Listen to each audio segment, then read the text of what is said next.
નમસ્કાર વિદ્યાર્થી મિત્રો, આપણે આગળ વિભાજ્ય સંખ્યા અને અવિભાજ્ય સંખ્યા વિશે ચર્ચા કરી ગયા. હવે આજે આપણે ન્યૂનતમ સંખ્યા અને મહત્તમ સંખ્યા વિશે ચર્ચા કરીશું કે ન્યૂનતમ સંખ્યા કોને કહેવાય અને મહત્તમ સંખ્યા કોને કહેવાય. પહેલું ન્યૂનતમ સંખ્યા. ન્યૂનતમ સંખ્યા એટલે સૌથી નાનામાં નાની સંખ્યા. નાની તો સંખ્યા ખરી છે, પણ જે સંખ્યાઓ આપેલી હોય, જે દરેક સંખ્યા એમાંથી સૌથી જે નાની સંખ્યા હોય એને શું કહેવામાં આવશે? ન્યૂનતમ સંખ્યા. એટલે શું થશે? એનું બીજું નામ શું થાય? સૌથી નાનામાં નાની સંખ્યા. હવે જો સૌથી નાનામાં નાની સંખ્યા કઈ? જો વિશિષ્ટ અંકવાળી નાનામાં નાની સંખ્યાની ડાબી બાજુનો પહેલો અંક 1 હોય છે અને પછીના બધા અંક 0 હોય છે. એટલે જો આપણને કોઈ એમ કે 2 અંકની સૌથી નાનામાં નાની સંખ્યા કઈ છે, 3 અંકની સૌથી નાનામાં નાની સંખ્યા કઈ છે, તો ઈ ગોતવા માટે છે તો જો જોયું, માની લો કે 4 અંકની કેટલા અંકની? 4 અંકની. 4 અંકની સૌથી નાનામાં નાની સંખ્યા કઈ? તો એમાં શું કરવાનું? સૌથી નાનામાં નાની સંખ્યાની ડાબી બાજુનો પહેલો અંક શું હોય છે? 1. તો જો ડાબી બાજુનો પહેલો અંક શું થશે? 1. અને પછીના બધા અંક કેટલા થશે? 0. તો આપણે એક સંખ્યા લખી નાખીશું. 4 અંકની બનાવવાની છે તો હવે જો એક અંક લખી નાખ્યું છે. કેટલા અંક ઘટશે? 3 અંક. તો કેટલા શૂન્ય થશે? પાછળના બધા શું કરી નાખવાના? 3 શૂન્ય. તો 4 અંકની સૌથી નાનામાં નાની સંખ્યા કઈ થઈ? 1000. પછી જો તમને 3 અંકની તો પહેલો અંક શું કરવાનો? 1 હોય અને બાકી પાછળના જે બધા અંકો હોય શું થશે? 0. હવે જો કેટલા થશે? 3 અંકની સૌથી નાનામાં નાની સંખ્યા કઈ થાય? 100. હવે જો 3 અંકની સૌથી નાનામાં નાની સંખ્યા આ જે સૌથી નાની સંખ્યા છે એનાથી નાની સંખ્યા કઈ? તો 99. પણ 99 જે છે કેટલી છે? 2 અંકની. તો 3 અંકની કઈ નાનામાં નાની સંખ્યા થશે? 100. પછી જો 2 અંકની તો જો પહેલો અંક શું લખવાનો? 1 અને પછીના બધા અંકોને શું કરવાના? 0. 2 અંકની તો 1 શૂન્ય આવશે. તો 2 અંકની સૌથી નાનામાં નાની સંખ્યા કઈ થઈ? 10. પછી 1 અંક છે એક વિશિષ્ટ સંખ્યા છે, અપવાદરૂપ છે. આ જો આ બધી સંખ્યામાં પહેલો અંક છે 1 આવે છે અને પછીના બધા અંક શું છે? 0. એક અંકની જે છે અપવાદરૂપ છે એ કઈ આવશે? 0.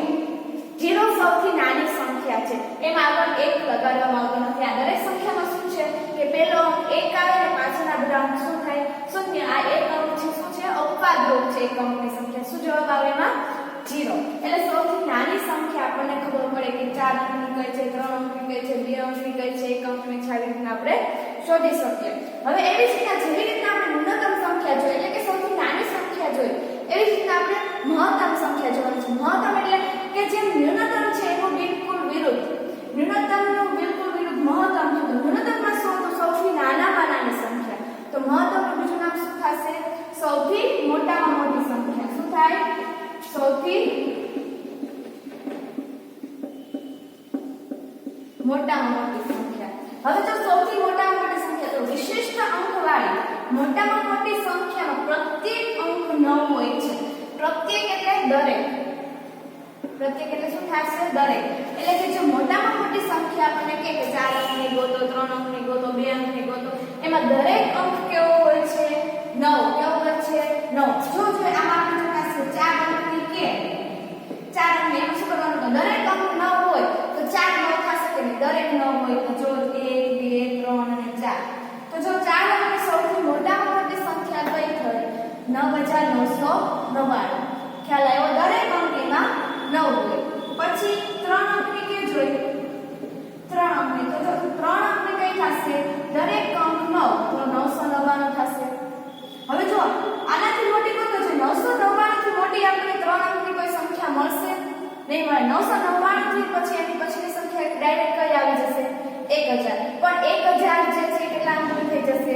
4 અંકની. એટલે 3 અંકની સૌથી મોટામાં મોટી સંખ્યા કઈ થશે? 999. પછી 2 અંકની શું થશે? 99. 1 અંકની કઈ થાય? 9. ખ્યાલ આવી ગયો? હવે જો એવું જરૂરી નથી કે તમને આવી જ રીતના પૂછું. પછી અમુક સંખ્યા આપી હોય કે આમાંથી સૌથી નાની સંખ્યા કઈ છે, સૌથી મોટી સંખ્યા છે કઈ છે. આનું એક એક્ઝામ્પલ આપણે જોઈ લઈએ કેવી રીતની સંખ્યા આપી.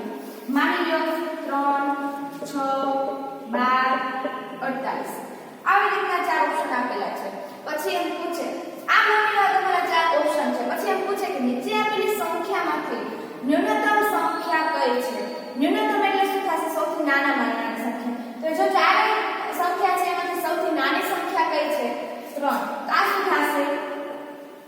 ન્યૂનતમ સંખ્યા, બરોબર. પછી એમ પણ પૂછે કે નીચે આપેલી સંખ્યામાંથી મહત્તમ સંખ્યા કઈ છે, એટલે મહત્તમ જે આપેલા ઓપ્શન હોય એમાંથી જે સૌથી મોટી સંખ્યા હોય એને ગણવામાં આવે. તો જો 3 6 12 અને 48 આ સૌથી મોટું કોણ કહેવાય? 48. આમાં 48 કરતા એક પણ સંખ્યા તમને મોટી દેખાય છે? ના. તો શું થશે એનો જવાબ? 48. તો શું આવશે? 48 ને કેવી કહેવામાં આવશે? મહત્તમ સંખ્યા. આવી રીતે આપણે ન્યૂનતમ અને મહત્તમ સંખ્યા કોને કહેવાય એ ખ્યાલ આવી ગયો. હવે આપણે જો આગળ આપણે એકી બેકી જોઈ ગયા, વિભાજ્ય અવિભાજ્ય જોઈ ગયા, મહત્તમ એના તફાવત જોઈ જાય કે જેથી કરીને આપણને રિવિઝન પણ થઈ જાય અને સહેલી રીતના આપણને યાદ પણ રાખી શકીએ કે એકી સંખ્યા કોને કહેવાય, બેકી સંખ્યા કોને કહેવાય, બંને વચ્ચે શું તફાવત છે. એવી જ રીતના વિભાજ્ય કોને કહેવાય, અવિભાજ્ય કોને કહેવાય, બંને વચ્ચે તફાવત શું છે, બીજાના અલગ અલગ નામ શું છે. હવે ન્યૂનતમ અને મહત્તમ એ પણ વિશે આપણે ચર્ચા કરી લેશું. હવે આપણે એકી સંખ્યા અને બેકી સંખ્યાના તફાવત જોઈએ કે એકી સંખ્યા કોને કહેવાય, બેકી સંખ્યા કોને કહેવાય, એના એકબીજાના નામ શું છે, કે આપણા જેમ બીજા નામ હોય છે એ રીતના એકી સંખ્યા અને બેકી સંખ્યાના પણ બીજા નામ શું છે. જો એકી સંખ્યા છે તો એકી સંખ્યા અને બેકી સંખ્યાનો બંનેનો તફાવત છે. એમાં એકી સંખ્યા છે એનું બીજું નામ, તો બીજું નામ શું છે? વિષમ સંખ્યા. જ્યારે બેકી સંખ્યા છે એનું બીજું નામ શું છે? સમ સંખ્યા. આ વિષમ એકીનું વિષમ સંખ્યા, બેકીનું સમ સંખ્યા. પછી તો કે એકમનો એકી સંખ્યા જે હોય છે, આપણે એકી સંખ્યા અને બેકી સંખ્યા બંને આપણને ચકાસવા માટે આપણે શું કરીએ છીએ? તો એમાં એક છેલ્લો અંક જ ચકાસે છે. એટલે કે છેલ્લો અંક કયો હોય? એકમનો અંક જ ચકાસીએ છીએ કે એકમનો અંક કયો છે. જો એકમનો અંક જે છે 1 3 5 7 કે 9 હોય તેને શું કહેવાય? એકી સંખ્યા. અને જો એકમનો અંક છે 0 2 4 6 કે 8 હોય શેમાં આવશે? બેકી સંખ્યામાં. બસ આ અંક જ ખાસ કરીને યાદ રાખવાના કે જો એકમનો અંક 1 3 5 7 કે 9 હોય તે સંખ્યાને કેવી કહેવામાં આવશે? એકી સંખ્યા. જો એકમનો અંક 0 2 4 6 કે 8 હોય તે સંખ્યાને કેવી સંખ્યા કહેવામાં આવે? બેકી સંખ્યા. પછી હાલ આપણને એકમના અંક અને એકમના અંક પરથી આપણને ખ્યાલ આવી જશે કે એકી સંખ્યા છે કે બેકી સંખ્યા. પરંતુ જો હજી બીજી રીતે પણ ચકાસી સંખ્યાને ચકાસી શકાય કે આ એકી સંખ્યા છે કે બેકી સંખ્યા. તો જે સંખ્યાનો 2 વડે ભાગતા એક શેષ વધે તે વિષમ સંખ્યા કહેવાય. કે જે આપણને સંખ્યા આપી ને એનો 2 વડે ભાગાકાર કરી નાખવાનો. શું કરી નાખવાનો? ભાગાકાર કરી નાખો એટલે એ સંખ્યાને જો શેષ, જો આપણને શેષ એટલે ખ્યાલ હોવો જોઈએ કે શેષ કોને કહેવાય. એને આપણે એક ઉદાહરણમાંથી એક સંખ્યા લઈને માની લો કે 11 અને 19 આપેલી છે, બરોબર. તો 19 જોજો, 19 કેટલા? જે સંખ્યાને 2 વડે ભાગતા 19 કેટલા વડે ભાગશું? 2 વડે. તો આ 19 જે છે ને 2 વડે ભાગે. જોજો 2 ના ઘડિયામાં 19 આવે ત્યાં સુધી ઘડિયો બોલવાનો. ક્યાં થશે? 2 9 18. જોજો 9 માંથી 8 જાય 1, 1 માંથી 1 જાય 0. આ જે નીચે વધે છે એને શું કહેવાશે? શેષ. શું કહેવામાં આવે? શેષ. તો શેષ કેટલી વધી? 1. તો જોજો અહીંયા શેષ 1 વધી છે. શું કીધું છે કે જે સંખ્યાને 2 વડે ભાગે એટલે 2 વડે ભાગ્યું, એક શેષ વધે, શેષ 1 વધી. તો તે સંખ્યાને શું કહેવામાં આવે? વિષમ સંખ્યા એટલે કે એકી સંખ્યા કહેવામાં આવે છે. તો જો 19 છે તે કેવી કહેવાશે? એકી સંખ્યા. એવી રીતના દરેકને ચકાસો, દરેક સંખ્યામાં તમને જે છે એક શેષ વધશે, બરોબર. હવે જો એવી જ રીતના બેકી સંખ્યામાં જેમ આમાં શેષ 1 વધે છે એવી જ રીતના બેકી સંખ્યામાં શું થાય છે? તો કે જે સંખ્યાને વિશેષ ભાગી શકાય તે સમ સંખ્યા કહેવાય. જોજો આમાં 2 વડે ભાગે છે તો એક શેષ વધે છે, તો આમાં 2 વડે ભાગો જોઈએ. એનું એક ઉદાહરણ આપણે ચકાસી લઈએ. જો માની લો 18 છે, 18 ને 2 વડે ભાગો તો શું થશે? 2 9 18. 18 માંથી 18 જાય તો શું વધે? 0. એટલે કે શેષ વધતી નથી. નિશેષ શું કહેવાય? નિશેષ. શેષ ના વધે, 0 એટલે શું કહેવાય? નિશેષ. એટલે શેષ ના વધે એને શું કહેવાય? નિશેષ. તો એ સંખ્યાને કેવી કહેવામાં આવશે? બેકી સંખ્યા. હવે એના કરતા તમે આ બધું સહેલી રીતે યાદ રાખી શકશો. એકમનો બોલો તમારે ભાગાકાર 2 વડે કરવો પડે. મોટી સંખ્યા હોય આ તો તમે 2 અંકની આપી લીધી છે. માની લો કે 2 9 4 3 1 2 આવી મોટી સંખ્યા આપી છે. તો આ સંખ્યાને આપણે 2 વડે ભાગાકાર કરવો પડે. 2 વડે ભાગાકાર કરવો થોડો મોટો ભાગાકાર થાય. એના કરતા ખાલી એકમનો અંક ચકાસી લેવાનો. એકમનો અંક કયો છે? છેલ્લો અંક એક ચકાસી લેવાનો. જેથી કરીને તમને આ રીત સરળ પડે કે એકમનો અંકમાં જો છે 1 3 5 7 કે 9 તો એકી, અને જો 0 2 4 6 કે 8 હોય તો શું કહેવામાં આવશે? બેકી. જો આનો એકમનો અંક કયો છે? 2. તો 2 શેમાં આવે છે? બેકીમાં. 0 2 4 6 8 2 આવશે બેકી સંખ્યા. આવી રીતે આપણે એકી સંખ્યા અને બેકી સંખ્યાના તફાવત વિશે ચર્ચા કરી ગયા. હવે જો આપણે શું જોશું કે હવે વિભાજ્ય સંખ્યા અને અવિભાજ્ય સંખ્યા કોને કહેવાય. એવી જ રીતે વિભાજ્ય સંખ્યાનો અને અવિભાજ્ય સંખ્યાનો બીજા નામ શું છે અને એને તફાવત વિશે ચર્ચા કરીએ. તફાવત વિભાજ્ય સંખ્યા અને અવિભાજ્ય સંખ્યા એટલે કે વિભાજ્ય સંખ્યા કોને કહેવાય. તો જો વિભાજ્ય સંખ્યાનું બીજું નામ શું છે? સંયુક્ત સંખ્યા અથવા તો મિશ્ર સંખ્યા. સંયુક્ત સંખ્યા અને મિશ્ર સંખ્યા. જ્યારે અવિભાજ્ય સંખ્યાનું બીજું નામ શું છે? મૂળ સંખ્યા. એટલે તમને કોઈ એમ પૂછવામાં આવે કે આટલાથી આટલા સુધીની મૂળ સંખ્યા કઈ છે એટલે આપણે અવિભાજ્ય સંખ્યા જ માનવાની. દાખલા તરીકે પૂછવામાં આવે કે 1 થી 10 વચ્ચે આવતી મૂળ સંખ્યા કેટલી, એટલે મૂળ સંખ્યા એટલે આપણે કઈ સંખ્યા ગણતરીમાં લેવાની? અવિભાજ્ય સંખ્યા. પછી જો અવિભાજ્ય સંખ્યા જે સંખ્યાને સરખા ભાગ પાડી શકાય તે સંખ્યા. વિભાજ્ય સંખ્યા કોને કહેવાય? કે કોઈ પણ સંખ્યા હોય એને આપણે સરખે ભાગે વહેંચી શકવા જોઈએ, એને આપણે એક સરખા ભાગ પાડી શકવા જોઈએ. માની લો કે તમારી આગળ 10 ચોકલેટ હોય, 10 ચોકલેટને તમે સરખે ભાગે વહેંચવાની કે તમે શું કરો? 10 ચોકલેટ જે છે એને તમે જોવો છો 10 આપણે સિમ્પલ રીતે એ ચકાસી લેવાનું કે 10 છે કયા ઘડિયામાં આવે. તો 10 જોવો છો 2 અને 5 ના ઘડિયામાં આવે કે નહીં? તો જોવો છો 2 5 10 અથવા તો 5 તો 10 બંને એક જ થાય. એટલે કે જો 2 ના જૂથ કરો તો તમે કેટલા જૂથ પાડી શકો? 5 જૂથ પાડી શકો. કે 2 ચોકલેટ છે એ તમે 5 વ્યક્તિને સરખે ભાગે વહેંચી શકો. અથવા તો તમે જોવો છો 5 ચોકલેટના જૂથ પાડો તો તમે 2 વ્યક્તિને આપી શકો કે નહીં? 5 ચોકલેટ એવી રીતના જો સરખા એવી રીતના જૂથ પાડી શકે, સરખા ભાગ પાડી શકે તો એને શું કહેવાય? વિભાજ્ય સંખ્યા. અને જો જે સંખ્યાના સરખા ભાગ ન પાડી શકાય તે સંખ્યાને કેવી કહેવાશે? અવિભાજ્ય સંખ્યા. જો સરખા ભાગ પાડી શકાય તો વિભાજ્ય અને સરખા ભાગ ન પાડી શકાય તો શું આવશે? અવિભાજ્ય સંખ્યા. એટલે આપણે એક સંખ્યાના ભાગ ન પાડી શકીએ. જો કેવી સંખ્યા થશે? 7. તમારી પાસે 7 ચોકલેટ હોય તો તમે કઈ રીતના વહેંચશો એને? નહીં વહેંચી શકો ને. તો જોજો હા તમે વહેંચી શકો પણ કટકા કરવા પડે ને અથવા તો ચોકલેટના. તમે જોજો 7 ચોકલેટ હોય તો 3.5 એમ ચોકલેટ વહેંચશો. હાલો 2 વ્યક્તિને તમે કઈ રીતના વહેંચશો? અથવા તો 3 વ્યક્તિ હોય તમારી સામે તો બબ્બે વહેંચો તો પણ એક ચોકલેટ વધે. એટલે કે જો કાંઈ પણ તમારી પાસે પછી વધવું ના જોઈએ, સરખા ભાગ પડી જવાનો. હવે જો પછી શું છે? અવયવ. જો અવયવની રીતે એનો ભાગ પાડીએ તો જો આપણે આ સિમ્પલ રીતે આપણે ભાગ પાડી શકીએ એવી રીતે. પણ જો મોટી સંખ્યા હોય અવયવની રીતે હોય તો જો અવયવની રીતે તો વિભાજ્ય સંખ્યા કોને કહેવાય? કે જો 2 કરતાં વધુ અવયવ કેટલા હોવા જોઈએ? 2 કરતાં એટલે અવયવ પાડવાના. તમને આપણે આગળ શીખી ગયા કે અવયવ કઈ રીતના પડે, કે જે સંખ્યા હોય એને અવયવ પાડીએ તો કેવી સંખ્યા કેટલા અવયવ મળવા જોઈએ? 2 કરતાં વધુ અવયવ. આપણે એક ઉદાહરણ જે નીચે આપેલા છે એમાંથી એક ઉદાહરણ ચકાસી લઈએ. તો જો પેલું જોઈએ 24 ના અવયવ પાડીએ તો જો 24 એકુ 24 પડશે. પછી જો આપણે લાઈનમાં ચકાસતું જવાનું છે, આપણે આગળ શીખ્યા 24 ના પાછા અવયવ પાડો જો 2 ના ઘડિયામાં આવશે કે નહીં? 12 દુ 24 થશે. 12 દુ 24. પછી જો 24 છે 3 વડે ભાગ ચાલે કે નહીં? ચાલે. 24 ના ભાગ પાડો જો કેટલા થશે? 24 પહેલા તેરી 24 થાય.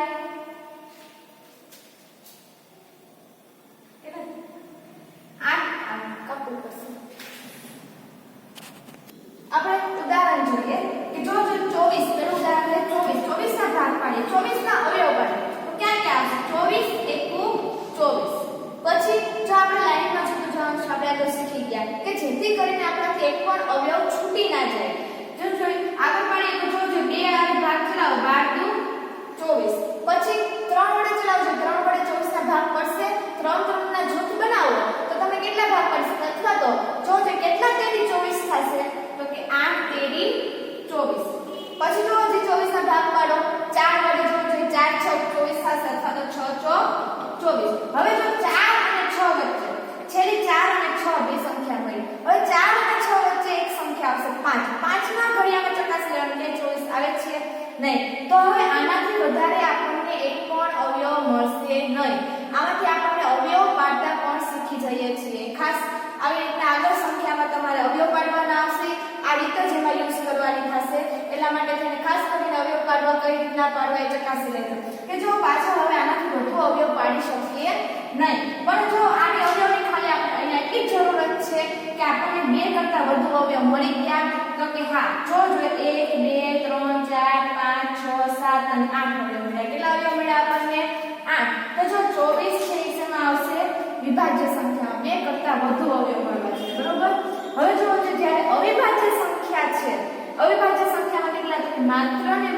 બે જ અવયવ મળવા જોઈએ. કેટલા અવયવ મળવા જોઈએ? બે જ. બે થી વધારે અવયવ પણ નહીં મળે અને બે થી ઓછા અવયવ પણ નહીં મળે. બે જ અવયવ મળશે. તો એનું એક ઉદાહરણ ચેક કરી લઈએ. જો જે 7 જો જોઈએ 7 ને ચકાસો તો 7 * 7.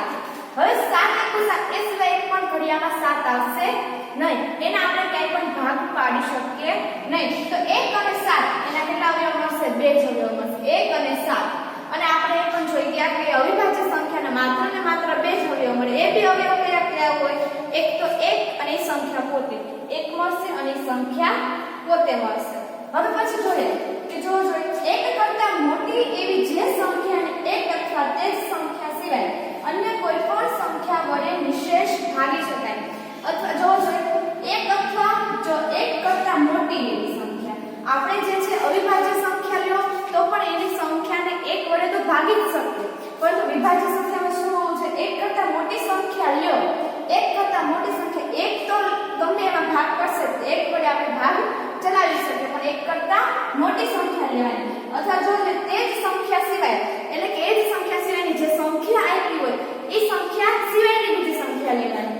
એ સંખ્યા સિવાય અન્ય કોઈ પણ સંખ્યા વડે નિશેષ ભાગી શકવા જોઈએ. એટલે કે જો આ 24 જે છે 24 ને તમે 1 એટલે એક સંખ્યા વડે અથવા તો તે સંખ્યા સિવાય એટલે કે 1 અથવા 24 સિવાયની બીજી સંખ્યા વડે ભાગવાની. તો 24 ને આપણે 1 અથવા 24 સિવાય સંખ્યા વડે ભાગીએ. માની લો કે આપણે 2 વડે ભાગીએ છીએ. તો 2 વડે ભાગો છો 2 * 2 0 વધશે, ઉપર ઉતર્યા 4 તો 2 * 2 4 4 માંથી 4 જાય તો 0. હવે જો 2 વડે ભાગીએ સંખ્યાને 24 ને આપણે 2 વડે ભાગ્યા તો જો 12 ભાગ પડાયો પણ જો શું આવશે? સંખ્યા કોઈ પણ સંખ્યા વડે ભાગતા નિશેષ ભાગી શકાશે. એટલે શેષ વધવી જોઈએ નહીં. શેષ શું આવવી જોઈએ? શૂન્ય. જો આની શેષ આપણે શૂન્ય આવી ગઈ, શૂન્ય આવી ગઈ ને તો જો 1 અથવા એ સિવાયની બીજી સંખ્યા વડે એટલે કે 2 જ વડે આપણે ભાગ્યા તો જો શેષ ન મળી આપણે નિશેષ ભાગી શકાય. આ સંખ્યા કેવી કહેવાશે? વિભાજ્ય સંખ્યા. એટલે આપણે જો અવયવની રીતે પણ ખ્યાલ આવે પહેલા આપણે સરખા ભાગ પાડી શકીએ એ જોઈ લીધું, પછી આપણે અવયવની રીતે પણ ચકાસી લીધું અને પછી આપણે ભાગાકારની રીતે પણ ચકાસી લીધું કે નિશેષ ભાગી શકાય છે. જો આનો નિશેષ આપણે ભાગી શકાય છે તો અવિભાજ્ય સંખ્યામાં શું આવે? વિભાજ્ય સંખ્યામાં આપણે એ સંખ્યા સિવાય આપણે શું કરવા જોઈએ? નિશેષ ભાગી શકાય છે. જ્યારે જો અવિભાજ્ય સંખ્યામાં શું આવશે કે 1 કરતા મોટી એવી જે સંખ્યાને 1 અથવા તે જ સંખ્યા સિવાય અન્ય કોઈ પણ સંખ્યા વડે નિશેષ ભાગી શકાય નહીં. જો એમાં માત્ર ને માત્ર બે જ સંખ્યા વડે ભાગી શકાય. એક તો 1 છે અને 7. એના સિવાયની કોઈ પણ સંખ્યા વડે તમે એનો ભાગાકાર કરી શકશો નહીં. જો એનો ભાગાકાર કરશો તો એમાં શું થશે? શેષ વધશે. એટલે કે નિશેષ ન ભાગી શકે. ભાગાકાર તો કરી શકે પણ નિશેષ ન થાય. એમાં હંમેશા શેષ વધે. અને જો ઉદાહરણ લેવું હોય તો 7 ને જ લઈ લો. 7 કયો માની લો 2 વડે ભાગો છો તો જો 2 તેરી 6 7 માંથી 6 જાય તો 1 એક શેષ વધી. આ સંખ્યાને આપણે નિશેષ ના ભાગી શકીએ. જ્યારે વિભાજ્ય સંખ્યાને આપણે નિશેષ ભાગી શકીએ. હવે જો બધાના આપણે બીજા નામ જાણીએ કે આને સંયુક્ત અને મિશ્ર વિભાજન શું કહે? સંયુક્ત અને મિશ્ર. જ્યારે વિભાજન શું કહેવાશે? મૂળ સંખ્યા. પછી વિભાજ્ય સંખ્યામાં સરખા ભાગ પાડી શકીએ જ્યારે અવિભાજ્યમાં સરખા ભાગ ન પડે. ભાગની રીતે હવે અવયવની રીતે ચેક કરીએ તો અવયવ જે છે વિભાજ્ય સંખ્યામાં 2 કરતા હંમેશા વધુ જ અવયવ હશે જે આપણે અહીંયા ચકાસણી કરી લીધી. જ્યારે અવિભાજ્ય સંખ્યામાં માત્ર ને માત્ર 2 જ અવયવ મળશે. અને એ 2 અવયવ કયા મળે? એક તો 1 અને સંખ્યા પોતે. પછી તો ભાગાકારની રીતે તો કે જો 1 કરતા મોટી એવી જે સંખ્યા હોય એના વડે ભાગવાનું. 1 અને સંખ્યા સિવાયની બીજી સંખ્યા છે એના વડે આપણે ભાગવાનું. તો જો આપણે એ પણ ચેક કરી લીધું. જો ભાગ્ય તો શું થવું જોઈએ? નિશેષ ભાગાકાર થવો જોઈએ. શેષ વધવી ના જોઈએ. જ્યારે અવિભાજ્ય સંખ્યામાં શું થશે? શેષ વધશે. આવી રીતે આપણે વિભાજ્ય સંખ્યા અને અવિભાજ્ય સંખ્યા કોને કહેવાય? બંને વચ્ચે કેટલો તફાવત છે એ જાણી ગયા. હવે એવી જ રીતના આપણે ન્યૂનતમ સંખ્યા કોને કહેવાય? મહત્તમ સંખ્યા કોને કહેવાય? બંને વચ્ચે શું તફાવત છે એ આપણે હવે જાણી લઈએ. હવે આપણે ન્યૂનતમ સંખ્યા અને મહત્તમ સંખ્યાનો તફાવત જોઈએ કે ન્યૂનતમ સંખ્યા તો ન્યૂનતમ સંખ્યા કેવી સંખ્યા? તો કે જે સૌથી નાનામાં નાની સંખ્યા હોય એને શું કહેવામાં આવે? ન્યૂનતમ સંખ્યા. જ્યારે મહત્તમ સંખ્યા એટલે કે જે સૌથી મોટામાં મોટી સંખ્યા હોય એને શું કહેવામાં આવશે? મહત્તમ સંખ્યા. હવે પછી જોવો કે વિશિષ્ટ અંકવાળી નાનામાં નાની સંખ્યાનો ડાબી બાજુનો પહેલો અંક 1 હોય છે અને પછીના બધા અંક કેવા હોય છે? 0. કે આપણે જો તમને એમ કે આટલા અંકની સૌથી નાની સંખ્યા શોધો કે 3 અંકની સૌથી નાની સંખ્યા કઈ, 5 અંકની સૌથી નાની સંખ્યા કઈ, 6 અંકની સૌથી નાની સંખ્યા કઈ. તો એમાં શું આવે, જો પહેલો અંક છે ને એ પેલી ડાબી બાજુનો પહેલો અંક શું આવશે 1 અને એના પછીના જેટલા અંક હોય એ બધાને શું થશે 0. હવે પછી જ્યારે મહત્તમ સંખ્યામાં શું આવે એટલે કે વિશિષ્ટ અંકવાળી મોટામાં મોટી સંખ્યામાં પ્રત્યેક અંક 9 હોય છે. પ્રત્યેક એટલે કે દરેક અંક એવા મોટામાં મોટી સંખ્યામાં કેવો હોય છે 9. હવે જો આપણે બધા અંકોની ચકાસણી કરીએ કે એક અંકની એક અંકની ન્યૂનતમ સંખ્યા એટલે કે એક અંકની સૌથી નાનામાં નાની સંખ્યા કઈ છે. તો જો એક અંકની સૌથી નાનામાં નાની સંખ્યા કઈ છે 0, જે વિશિષ્ટ એટલે કે જે બીજા કરતા અપવાદરૂપ છે. બાકી શું આવે છે, દરેક અંકનો પહેલો અંક કેવો હોય છે 1, જ્યારે એક અંકની સંખ્યાનો કેવો છે 0, એ અપવાદ ગણવામાં આવે છે. શેમાં આવે છે અપવાદમાં. જ્યારે b એટલે કે બે અંકની સંખ્યા, તો આવી જ રીતના ગોઠવણી કરવાની. જેનો પહેલો અંક ડાબી બાજુનો પહેલો અંક 1 હોય છે, પછી કેટલા હોય છે 0 હોય છે. એટલે જો બે અંકની સંખ્યા થઈ ગઈ છે. તો જો જે b અંક એટલે કે બે અંકની સૌથી નાનામાં નાની સંખ્યા કઈ છે 10. પછી એવી જ રીતના આપણે જો જે એક અંકની મોટી સંખ્યા કઈ છે, એક અંકની સૌથી મોટી સંખ્યા પ્રત્યેક અંક કેવો હોય છે 9 હોય છે. 9 હોય છે ને, તો જો જે કઈ થશે 9. પછી આમાં બે અંકની કેટલી થશે 2 9 આવશે એટલે કેટલી થાય 99. હવે એમાં ત્રિ એટલે કે 3 અંકની જો જે પહેલો અંક 1 લખવાનો નાનામાં નાની સંખ્યામાં, ડાબી બાજુનો પહેલો અંક 1, બાકી બધે શું આવશે 0. હવે જો જેમાં 3 અંકની હવે મોટામાં મોટી સંખ્યા કઈ થશે, બધા જ 9 આવે એટલે 999 થશે. 999 કરતા કોઈ પણ આપણને મોટી સંખ્યા નહીં મળે. જે મળશે એ 3 અંકની નહીં હોય. 1000 થાય પણ એ કેટલા અંકની થઈ જશે 4 અંકની થઈ જશે. પછી જો 4 અંકની સંખ્યા એટલે જો એમાં એક પેલો ડાબી બાજુનો અંક કેટલો હશે 1. હવે પછી જો પછી કેટલા આવશે 3 એટલે 1000 જે છે 4 અંકની સૌથી નાનામાં નાની સંખ્યા થઈ જશે. જ્યારે જો 4 અંકની મોટામાં મોટી સંખ્યા કઈ છે, તો જો બધા જ 9 આવશે, 4 એટલે કે 4 9 આવશે એટલે શું થશે 9999. હવે જો આપણે આ તમને કે એક અંકની સૌથી નાની સંખ્યા કઈ, બે અંકની સૌથી નાની સંખ્યા કઈ, મોટી સંખ્યા કઈ, અંક આપેલા હોય કે અલગ અલગ અંક આપ્યા હોય એમાંથી આપણે સંખ્યા બનાવવાની છે. અંક આપી દીધા હોય એમાંથી આપણે સંખ્યા બનાવવાની છે. આપણે એવું એક ઉદાહરણ જોઈએ કે જો અંકો આપી દીધો, માની લો કે 2 4 3 5 આવી રીતના અંકો આપી દીધા છે અલગ અલગ 2 4 3 5. પછી તમને એમ કે આ અંકોથી કે કેટલા અંક છે 1 2 3 અને 4, આ 4 અંકોથી બનતી સૌથી નાનામાં નાની સંખ્યા કઈ અને સૌથી મોટામાં મોટી સંખ્યા કઈ, એટલે કે ન્યૂનતમ સંખ્યા કઈ અને મહત્તમ સંખ્યા કઈ, એ આપણે જાતે બનાવવાની હોય છે. અંકો આપેલા હોય છે અને સંખ્યા આપણે જાતે બનાવવાની હોય છે. તો એ કઈ રીતના બનાવવી, તો જો જ્યારે ન્યૂનતમ સંખ્યા બનાવવાની હોય, ન્યૂનતમમાં શું કરવાનું હોય, ચડતા ક્રમમાં ગોઠવવાનું. શું કરવાનું, ચડતા ક્રમમાં ગોઠવવાનું. જ્યારે મહત્તમમાં અંક આપેલો હોય શું કરવાનું, ઉતરતા ક્રમમાં ગોઠવવાનું. શેમાં ગોઠવવાની, ઉતરતા ક્રમમાં. એટલે કઈ રીતના ગોઠવવું જો હવે 2 4 3 અને 5 એને આપણે ચડતા ક્રમમાં ગોઠવો જોઈએ.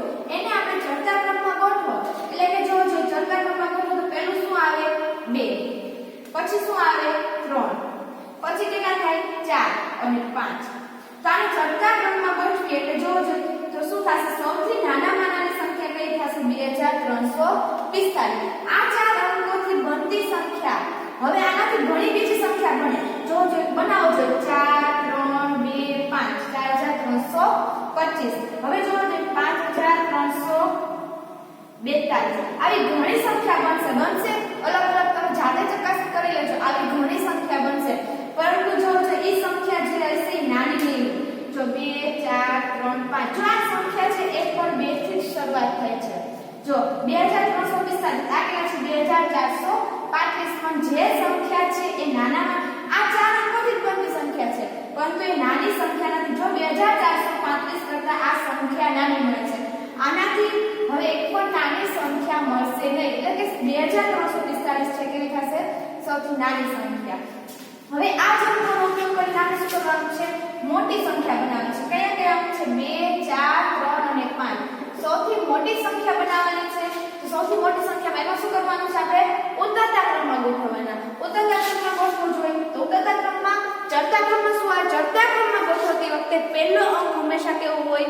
નાનો. પછી ધીમે ધીમે મોટા અંકો થતા જાય. જ્યારે ઉતરતા ક્રમમાં હંમેશા પહેલો અંક જે છે નાનો હોય, પછી નાની નાની સંખ્યા થતી જાય. એટલે જો કે સૌથી મોટો અંક હોય એ પહેલા આવે ઉતરતા ક્રમમાં. જો 2 4 3 5 માંથી સૌથી મોટો અંક કયો છે?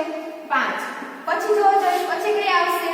એનાથી નાની સંખ્યા 4, એનાથી નાની સંખ્યા 3, એનાથી નાની સંખ્યા 2.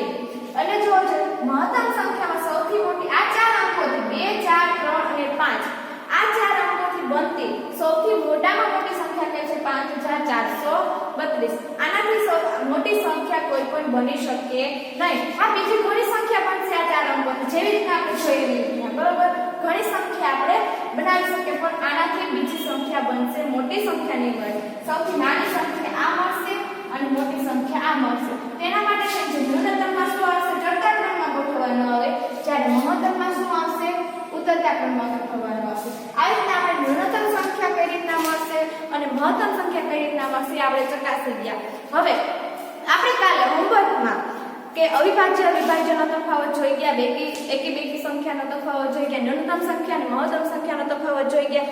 અને આપણે હવે કે નેક્સ્ટ લેક્ચરમાં કે કઈ રીતના ન્યૂનતમ સંખ્યા બનાવવા, કેટલા અંકોની સંખ્યા બને છે એ નેક્સ્ટ લેક્ચરમાં હવે આપણે જોઈશું. અસ્તુ. જય હિન્દ.